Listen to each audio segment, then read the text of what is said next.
ರಾಕ್ಷಸ ಈ ಒಂದು ಸಿನಿಮಾನ ಡೈರೆಕ್ಟ್ ಮಾಡಿರೋದು ಲೋಹಿತ್ ಎಚ್ ಅವರು. ಇವರ ಪ್ರೀವಿಯಸ್ ಸಿನಿಮಾದಂಥ ಮಮ್ಮಿ ಮತ್ತು ದೇವಕಿ ಅನ್ನೋ ಸಿನಿಮಾಗಳು ಕನ್ನಡ ಇಂಡಸ್ಟ್ರಿಲಿ ಒಂದು ಒಳ್ಳೆ ರೀತಿಯ ಸಸ್ಪೆನ್ಸು ಹಾರರ್ ಸಿನಿಮಾಗಳನ್ನ ಕೊಟ್ಟಂಥ ಡೈರೆಕ್ಟ್ರು ರಾಕ್ಷಸ ಅನ್ನೋ ಸಿನಿಮಾನ ಕೂಡ ಅವರೇ ನಿರ್ದೇಶನ ಮಾಡಿದ್ದಾರೆ. ಈ ಒಂದು ಸಿನಿಮಾನ ಈಗ ತಾನೇ ನೋಡ್ಕೊಂಬಂದೆ, ಹೇಗಿದೆ ಅಂತ ತಿಳಿಸ್ತೀನಿ. ಮೊದಲನೇದಾಗಿ ಈ ಒಂದು ರಾಕ್ಷಸ ಸಿನಿಮಾದಲ್ಲಿ ಪ್ರಜ್ವಲ್ ದೇವರಾಜ್ ಅವರು ಪ್ರಮುಖ ಪಾತ್ರದಲ್ಲಿ ಕಾಣಿಸ್ಕೊಂಡಿದ್ದಾರೆ ಪೊಲೀಸ್ ಆಫೀಸರ್ ಆಗಿ. ನಂತರ ಸೋನೆಲ್ ಮೊಂತಾರ್ ಅವರು, ಕೆ ಎಸ್ ಶ್ರೀಧರ್ ಅವರು ಮತ್ತು ಅದರ ಜೊತೆಗೆ ಶೋಭರಾಜ್ ಅವರು ಕೂಡ ಇದ್ದಾರೆ. ಈ ಒಂದು ಸಿನಿಮಾದ ಕತೆ ವಿಷಯಕ್ಕೆ ಬಂದರೆ ಇದು ಒಂದು ಟೈಮ್ ಲೂಪ್ ಸಿನಿಮಾ ಅಂತಲೇ ಹೇಳ್ಬೋದು. ಒಂದು ಪೊಲೀಸ್ ಸ್ಟೇಷನಲ್ಲಿ ಒಂದು ಐರಿಸ್ ಕೇಸ್ನ ಬರುತ್ತೆ, ಅದನ್ನು ಸಾಲ್ವ್ ಮಾಡೋಕ್ಕೆ ಯಾವ ಪೊಲೀಸ್ ಆಫೀಸರು ಕೂಡ ಹೋಗಲ್ಲ. ಅಂಥ ಸಂದರ್ಭದಲ್ಲಿ ಬಂದಂಥ ಪ್ರಜ್ವಲ್ ದೇವರಾಜ್ ಅವರು ಅಂದರೆ ಸತ್ಯ ಅನ್ನೋ ಕ್ಯಾರೆಕ್ಟ್ರು ಇನ್ಸ್ಪೆಕ್ಟರ್ ಆಗಿರ್ತಾರೆ. ಅವರು ಒಂದು ಆಂಧ್ರ ಪ್ರದೇಶದಲ್ಲಿದ್ದಂಥ ಅಪರಾಧಿಯನ್ನು ತಗೊಂಬಂದು ಅವರ ಪೊಲೀಸ್ ಲಾಕಪ್ಪಲ್ಲಿ ಹಾಕ್ತಾರೆ. ನಂತರ ಅಲ್ಲಿ ಏನೇನಾಯಿತು, ಅಲ್ಲಿ ಬ್ರಹ್ಮರಾಕ್ಷಸನ ಅವತಾರ ಯಾವ್ಯಾವ ರೀತಿ ಇತ್ತು, ಅದರಿಂದ ಆದಂಥ ಸಮಸ್ಯೆಗಳು ಏನೇನಂತ ನೀವು ಒಂದು ಸಿನಿಮಾ ನೋಡಿದ್ರೆ ಗೊತ್ತಾಗುತ್ತೆ. ಈ ಒಂದು ಸಿನಿಮಾದ ಪ್ಲಸ್ ವಿಷಯಕ್ಕೆ ಬಂದರೆ ಈ ಒಂದು ಸಿನಿಮಾದ ಕಾನ್ಸೆಪ್ಟ್ ಅಂತಲೇ ಹೇಳ್ಬೋದು. ಯಾಕೆಂದರೆ ಇದು ಒಂದು ಟೈಮ್ ಲೂಪ್ ಸಿನಿಮಾ ಆಗಿರೋದ್ರಿಂದ ಕನ್ನಡ ಇಂಡಸ್ಟ್ರಿಗೆ ಈ ರೀತಿಯ ಟೈಮ್ ಲೂಪ್ ಸಿನಿಮಾಗಳು ಆ್ಯಕ್ಚುಲಿ ಅಷ್ಟೊಂದು ಬಂದಿಲ್ಲ ಅಂತಲೇ ಹೇಳ್ಬೋದು.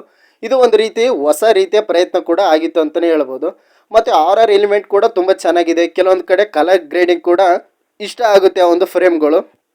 ಮತ್ತು ಮೇನ್ಲಿ ಆಗಿ ಈ ಒಂದು ಸಿನಿಮಾದ ಸಂಗೀತ ನಿರ್ದೇಶಕರಾದಂಥ ಅಜನೀಶ್ ಬಿ ಲೋಕನಾಥ್ ಅವರು ಕೆಲವೊಂದು ಸೀನ್ನ ಎಲಿವೇಟ್ ಮಾಡೋ ರೀತಿ ಮ್ಯೂಸಿಕ್ನ ಕೊಟ್ಟಿದ್ದಾರೆ ಅಂತಲೇ ಹೇಳ್ಬೋದು. ಅವರ ಒಂದು ಪ್ರಮುಖ ಪಾತ್ರ ಕೂಡ ವಹಿಸುತ್ತೆ. ಮತ್ತು ಪ್ರಜ್ವಲ್ ದೇವರಾಜ್ ಅವರು ತಮ್ಮ ಪೊಟೆನ್ಷಿಯಲ್ನ ಮೀರಿ ಆ್ಯಕ್ಟ್ ಮಾಡಿದ್ದಾರೆ. ಅವರ ಆ್ಯಕ್ಟಿಂಗ್ ಈ ಒಂದು ಸಿನಿಮಾದಲ್ಲಿ ಮೇಜರಾಗಿ ಹೈಲೈಟ್ ಆಗುತ್ತೆ. ಆ ಪಾತ್ರಕ್ಕೆ ಅದು ಬೇಕಾಗಿತ್ತು, ಆದರೆ ಕೆಲವೊಂದು ಕಡೆ ಕಿರುಚಾಟ ಅರುಚಾಟ ಸ್ವಲ್ಪ ಜಾಸ್ತಿ ಆಯಿತು ಅಂತಲೇ ಕಾಣಿಸುತ್ತೆ. ಹೀಗಾಗಿ ಇಷ್ಟು ಈ ಒಂದು ಸಿನಿಮಾದ ಪ್ಲಸ್ ಆಗಿತ್ತು ಅಂತಲೇ ಹೇಳ್ಬೋದು. ಈ ಒಂದು ಸಿನಿಮಾದ ಮೈನಸ್ ವಿಷಯಕ್ಕೆ ಬಂದರೆ ಈ ಒಂದು ಸಿನಿಮಾದ ಕತೆ ಚೆನ್ನಾಗಿದ್ದರೂ ಕೂಡ ಅದು ತೊಗೊಂಡೋಗುವಂಥ ರೀತಿ ಕೆಲವೊಂದು ಕಡೆ ಬೋರಿಂಗ್ ಅನಿಸುತ್ತೆ. ಯಾಕೆಂದರೆ ಮೇನ್ಲಿ ಇದೊಂದು ಕತೆ ಫುಲ್ಲು ಒಂದು ಜೈಲಲ್ಲೇ ನಡೆಯುವಂಥ ಕತೆ ಆಗಿರೋದ್ರಿಂದ ನೋಡೋವಂಥ ಆಡಿಯನ್ಸ್ಗೆ ಸ್ವಲ್ಪ ಬೋರ್ ಆಗುತ್ತೆ. ಬೇರೆ ಬೇರೆ ಪ್ಲೇಸ್ಗಳಿದ್ದರೆ ಚೆನ್ನಾಗಿರ್ತಿತ್ತು. ಮತ್ತು ಕೆಲವೊಂದು ಕಡೆ ಬರೋವಂಥ ಕಾಮಿಡಿಗಳು ಅಷ್ಟೊಂದು ಚೆನ್ನಾಗಿ ವರ್ಕ್ ಆಗಿಲ್ಲ. ಮತ್ತು ಕೆಲವೊಂದು ಸೀನ್ಗಳು ರಿಪೀಟೇಟ್ ಆಗಿ ಅನ್ನಿಸ್ದಾಗ ಆ ಒಂದು ಎಲಿಮೆಂಟು ಮಿಸ್ ಆಗುತ್ತೆ. ಹಾರರ್ ಅಂತ ಹೇಳ್ಬಿಟ್ಟು ಅದರಲ್ಲಿ ಸುತ್ತ ಯಾರಿಗೂ ಕೆಲವೊಂದು ಕಡೆ ಭಯ ಕೂಡ ಅನಿಸಲ್ಲ. ಆ ರೀತಿ ಹಾರರು ಎಲಿಮೆಂಟ್ಗಳು ಇದ್ದಾವೆ ಅಂತಲೇ ಹೇಳ್ಬೋದು. ಹೀಗಾಗಿ ಪ್ರಜ್ವಲ್ ದೇವರಾಜ್ ಅವರು ತಮ್ಮ ಸಾಮರ್ಥ್ಯನ ಮೀರಿ ಎಷ್ಟೇ ಆ್ಯಕ್ಟ್ ಮಾಡಿದ್ರು ಕೂಡ ಒಂದು ಕತೆ ಹಿಡಿತ ಎಲ್ಲ ಒಂದು ಕಡೆ ತಪ್ಪಿತು ಅಂತಲೇ ಹೇಳ್ಬೋದು. ಪ್ರಮುಖವಾಗಿ ನಿರ್ದೇಶಕರಾದಂಥ ಲೋಹಿತ್ ಎಚ್ ಅವರು ದೇವಕಿ ಮತ್ತು ಇನ್ನೊಂದು ಮಮ್ಮಿ ಅನ್ನೋ ಸಿನಿಮಾ ತುಂಬ ಚೆನ್ನಾಗಿ ಕೊಟ್ಟಿದ್ದರು. ಆದರೆ ಇದರಲ್ಲಿ ಎರಡನ್ನೂ ಬ್ಲೆಂಡ್ ಮಾಡೋಕ್ಕೆ ಹೋಗಿದ್ದಾರೆ. ಅಂದರೆ ಹಾರರ್ ಮತ್ತು ಟೈಮ್ ಲೂಪ್ನ ಎರಡು ಬ್ಲೆಂಡ್ ಮಾಡೋಕ್ಕೆ ಹೋಗಿದ್ದಾರೆ. ಅದು ಎಲ್ಲ ಒಂದು ಕಡೆ ಮಿಸ್ ಆಯಿತು ಅಂತಲೇ ಹೇಳ್ಬೋದು. ಮತ್ತು ಪ್ರಮುಖವಾಗಿ ಈ ಒಂದು ರಾಕ್ಷಸ ಸಿನಿಮಾದಲ್ಲಿ ನೋಡೋಕ್ಕೆ ಹೋದರೆ ಮೇಜರಾಗಿ ಕೆಲವೊಂದು ಸೀನ್ಗಳು ಹೈಲೈಟ್ ಆದರೂ ಕೂಡ ಅವು ಬೇರೆ ರೀತಿಯಲ್ಲೇ ಇರುತ್ತೆ ಅಂತಲೇ ಹೇಳ್ಬೋದು. ಹೀಗಾಗಿ ಕಾಮಿಡಿ ಕೂಡ ಅಷ್ಟೊಂದು ವರ್ಕೌಟ್ ಆಗಲ್ಲ. ಕೆಲವೊಂದು ಕಡೆ ಅಜನೀಶ್ ಅವರ ಮ್ಯೂಸಿಕ್ ಕೂಡ ಅಷ್ಟೊಂದು ನಮಗೆ ಇಂಪ್ರೆಸ್ ಮಾಡಲ್ಲ ಕೆಲವೊಂದು ಎಲಿಮೆಂಟ್ಸಲ್ಲಿ. ಸೊ ಹೀಗಾಗಿ ಇವೆಲ್ಲ ಒಂದು ಮೈನಸ್ ಅಂಶ ಅಂತಲೇ ಹೇಳ್ಬೋದು ಈ ಒಂದು ರಾಕ್ಷಸ ಸಿನಿಮಾಗೆ. ಈಗ ಈ ಪ್ರಜ್ವಲ್ ದೇವರಾಜ್ ಅವರು ಅವರ ಪೊಟೆನ್ಷಿಯಲ್ ಎಷ್ಟೇ ಮೀರಿ ಆ್ಯಕ್ಟ್ ಮಾಡಿದ್ರು ಕೂಡ ಕತೆ ಹಿಡಿತ ಎಲ್ಲ ಒಂದು ಕಡೆ ತಪ್ಪಿತು ಅಂತಲೇ ಹೇಳ್ಬೋದು.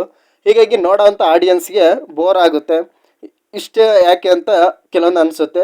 ಮತ್ತು ಮೇನ್ಲಿ ಆಗಿ ಆ ಒಂದು ಸ್ಟೇಷನಲ್ಲಿ ಬ್ರಹ್ಮರಾಕ್ಷಸ ಯಾಕೆ ಬಂದ, ಅದು ಇರೋವಂಥ ರೀಸನ್ ಏನು ಅಂತ ನಾವು ತಿಳ್ಕೊಕ್ ಹೋಗ್ಬೇಕಂದ್ರೆ ಈ ಸಿನಿಮಾದ ಪ್ರೀಕ್ವೆಲ್ ಕೂಡ ಬರುತ್ತೆ ಅಂತ ಅವರೇ ಹೇಳಿದ್ದಾರೆ. ಹೀಗಾಗಿ ಅದರಲ್ಲೂ ಇದು ಇಟ್ಟಿರ್ತಾರೆ. ಹೀಗಾಗಿ ಅದು ಕೆಲವೊಂದು ಪ್ರಶ್ನೆಗಳು ನಮಗೆ ಹುಟ್ಕೋತವೆ ಅಂತಲೇ ಹೇಳ್ಬೋದು. ಸೊ ಈಗ ಇವೆಲ್ಲ ಮೈನಸ್ ಅಂತಲೇ ಹೇಳ್ಬೋದು. ಸೊ ಇಷ್ಟಾಗಿತ್ತು ಈ ಒಂದು ಸಿನಿಮಾದ ರಿವ್ಯೂ. ಒಟ್ಟಿನಲ್ಲಿ ಇದೊಂದು ಅಬವ್ ಆ್ಯಾವ್ರೇಜ್ ಸಿನಿಮಾ ಅಂತಲೇ ಹೇಳ್ಬೋದು. ಒಂದು ಸಾರಿ ನೋಡ್ಬೋದು, ಅದು ಕೂಡ ತುಂಬಾ ತಾಳ್ಮೆಯಿಂದ ನೋಡಿದ್ರೆ ಒಂದು ಸಾರಿ ಒಂದು ಸಿನಿಮಾನ ನೋಡ್ಬೋದು. ಹೀಗಾಗಿ ರಾಕ್ಷಸ ಅನ್ನೋ ಸಿನಿಮಾ ಅಬವ್ ಆ್ಯಾವ್ರೇಜು ಇಷ್ಟ ಇದ್ದರೆ ನೋಡ್ಬೋದು. ಹೊಸ ಕಾನ್ಸೆಪ್ಟ್ ಆಗಿರೋದ್ರಿಂದ ಕೆಲವೊಂದು ಎಲಿಮೆಂಟ್ಸು ತುಂಬ ಚೆನ್ನಾಗಿ ಅನಿಸುತ್ತೆ. ಮೇನ್ಲಿ ಆಗಿ ಇದೊಂದು ಒನ್ ನೈಟಲ್ಲಿ ನಡೆಯುವಂಥ ಸ್ಟೋರಿ.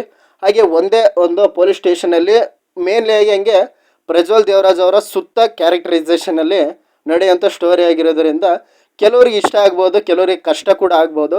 ಹೇಳಿರೋ ಪಾಯಿಂಟ್ಗಳು ಇಷ್ಟ ಆಗಿದ್ದು. ಇದು ನನ್ನ ಅಭಿಪ್ರಾಯ, ನನ್ನ ರಿವ್ಯೂ. ಇಷ್ಟ ಆಗಿತ್ತು ರಾಕ್ಷಸ ಮೂವಿ ರಿವ್ಯೂ. ನನ್ನ ಚಾನಲ್ ಸಬ್ಸ್ಕ್ರೈಬ್ ಮಾಡಿ, ಲೈಕ್ ಮಾಡಿ, ಶೇರ್ ಮಾಡಿ, ಕಮೆಂಟ್ ಮಾಡಿ. Thank you friends, bye.